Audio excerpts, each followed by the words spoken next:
Адамның бауыры өзін-өзі тазартатын жалғыз ағза. Ол 30-ға жуық биохимиялық функцияларды орындайды. Ас қорытуға үлкен маңызы бар үлкен без және ет түзілуіне қатысады. Бауыр өте төзімді және пайда болған проблемаларға қарамастан ұзақ уақыт жұмыс істей алады. Бауыр өзіне түскен күшті еңсере алмағанда осы белгілерді байқап жатамыз. Оң жақ қабырғасының ауруы. Бастапқыда көздің ағы сарғайып, артынша теріде сарғая бастайды. Зардың түсі қошқылданып, үлкен дәрет ашық түсті болады. Дене қышиды. Адам ісінеді. Дененің жоғарғы бөлігінде қан тамырлары жұлдызшалары пайда болады. Қансырау белгілері, шаршаңқылық, енжарлық, есте сақтау қабілетінің бұзылуы, жүйке жүйесінің жұқаруы, қолдың дірілдеп, жазудың өзгеруі. Аталған белгілер бауыр ауруларының кезінде ғана кездеспейді. Нақты себебін анықтау үшін дәрігерге қаралған дұрыс. Алайда көбі ем-домсыз сауығып, бауырды өздігінен қалай тазалауға болатынын білгісі келеді. Құрметті көрермендер, каналды қолдау мақсатында тіркеліп, қоңыраушаны және лүпілді басып қойыңыз. Және видеоны соңына қарап, бауыр тазартуға арналған рецептіге ие болыңыз.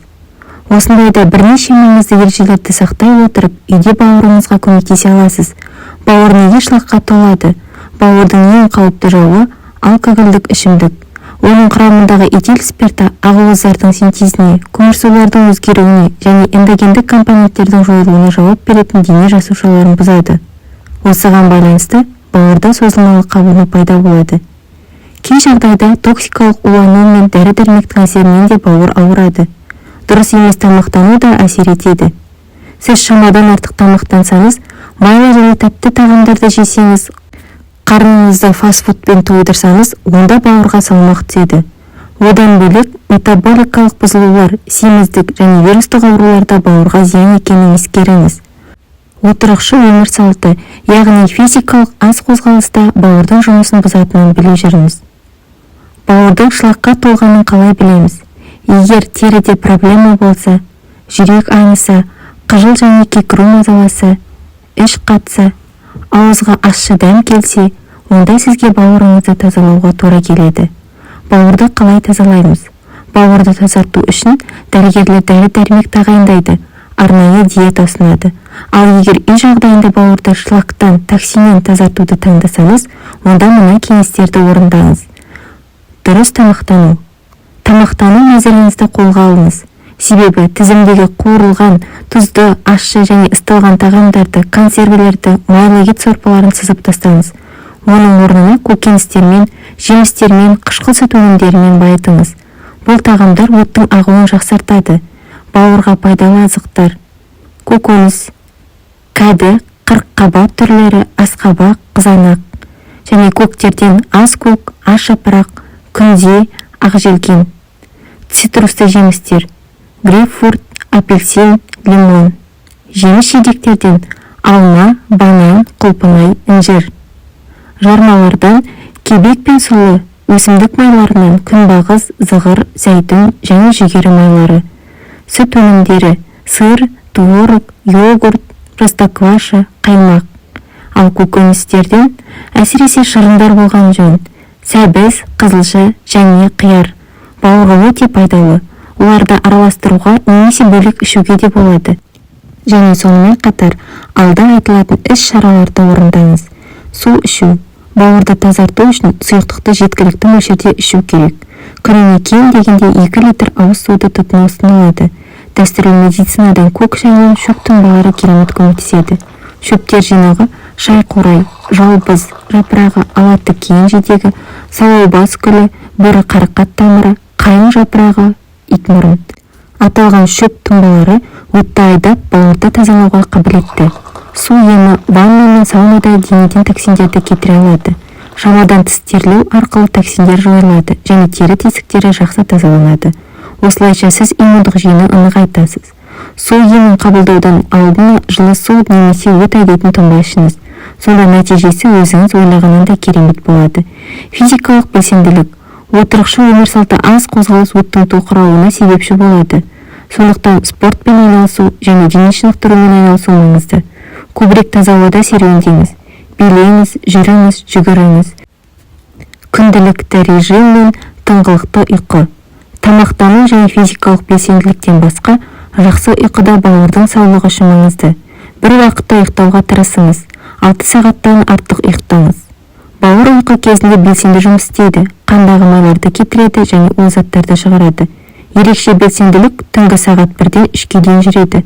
Тазалау кезінде Е және С дәріментерін, сондай-ақ антиоксиданттарды қабылдау ұсынылады. Қосымша заттардың дозасы мен қолдану ұзақтығын емдеуші дәрігер ғана тағайындауы керек. Бауырды тазартудың әдістерін қолданып көргеннен кейін сіз өзіңізді жақсы сезінесіз және терідегі өзгерістерді байқайсыз. Кімге бауырды тазалауға болмайды? Холецистит, панкреатит және гепатит кезінде бауырды тазалауға тыйым салынады. Оған қоса жүкті және емізулі әйелдерге жасауға болмайды. Дәрігерлер қызба және жүйке аурулары, қант диабеті, жұқпалы және вирустық аурулар бар адамдарға да бауырды тазалауға рұқсат етпейді.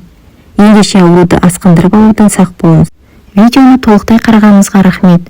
Уәде еткендей бауыр тазалайтын рецептіні ұсынамын. Мейіз тұнбасы.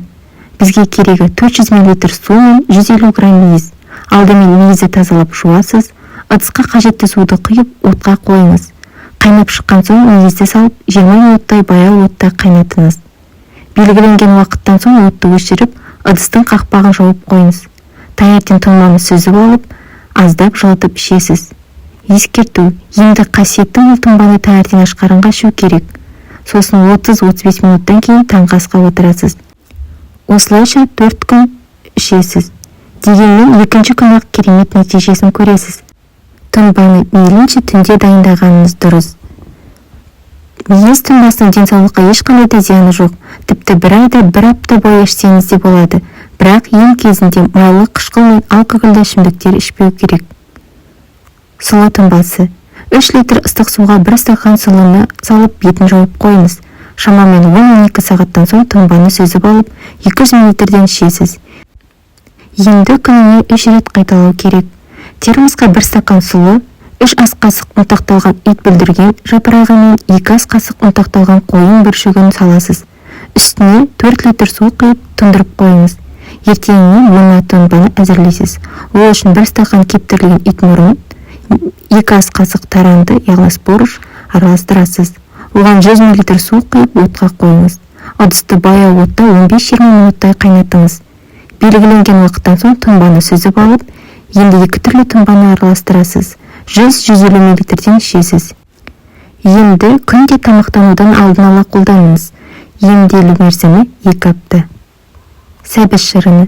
2-3 дана сулы әрі балғын сәбізді шырын сыққыштан өткізіңіз. Оған қант қоспайсыз. Дайын болған шырынды 200 мл минералды газсыз сумен араластырыңыз. Дайын болған емдік сусынды өте жай ұрттаммен ішесіз. Емді күнде таңертең аш қарынға жүргізу керек. Емделу ұзақтығы бауырдың жағдайына қарай 3,5 айдан 8 айға дейін жалғасады. Ақжелкен тұнбасы. 1 бума ақжелкенді тазалап жуып алып, ұсақтап турайсыз. Оған 4 дана сулы сәбізді, 2 сабақ балдыр көкті және 2-ден 1 дана лимонды қосып, блендермен араластырасыз. Дайын болған сұйықтықты таңғы астан алдын ала ішесіз. Шөптер тұнбасы. 0,5 литр қайнаған суға 3 ас қасықтан ұнтақталған ит мұрын, бақбақ және қалақай шөптерін саласыз. Ыдыстың қақпағын мықтап жауып тұндыру керек. Сусын салқындаған кезде сүзіп алып, 1 ас қасықтан күніне 3 рет ішесіз. Емді тамақтанудан 30-40 минут алдына жүргізесіз. Бұл тұнба зат алмасуды жақсартады, оттың жұмысын реттейді, бауырдағы шлакты шығарады. Емделу ұзақтығы 1 ай. Араға 2 ай үзіліс жасап, емді қайта жүргізуге болады. Аталған 3 шөптің де атқаратын қызметі орасан зор.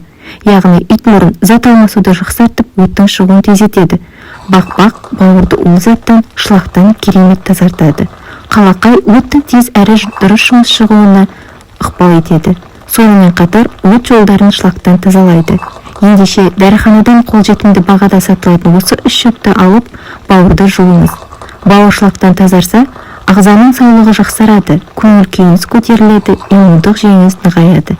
Және міндетті түрде қатаң түрде қолданыстағы тағам түрлерін қадағалаңыз.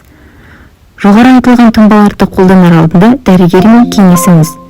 Егер де видео ұнаса лайк басып, тіркеліп достарыңызбен бөлісе кетіңіз.